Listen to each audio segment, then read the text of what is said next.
Salam dostlar, kanalıma xoş gəlmisiniz. Bugün sizinle Çin marketinden aldığım bir sıra məhsulları sınayacağım.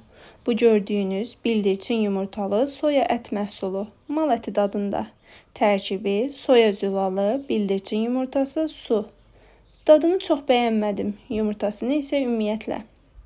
İkinci gördüyünüz vegetarian biftek barbekü. Dadı, tərkibi soya zülalı, buğda unu, su, bitki yağı, qida aromatizatorları, acı biber, sichuan istiotu, ədviyyatlar, toyuq skeleti. Dadı isə normal idi, bəyəndim, amma çox acı idi. Digəri isə qurudulmuş almadır. Bərkdir, üzəri jele ilə örtülüdür, dadı turşməzədir. Bunun tərkibi isə göyəm, yemişan və şəkərdən ibarətdir. Dadı yaxşıdır. Çox şirin deyil, çayla içməyə yaxşıdır.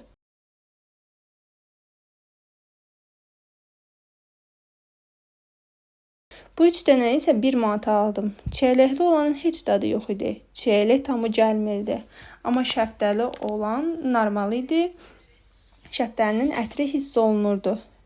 Belə sınamaq olar. Amma bir də alaram mı? Almaram. Videonu bəyəndinizsə bəyənməyi və kanalıma abunə olmayı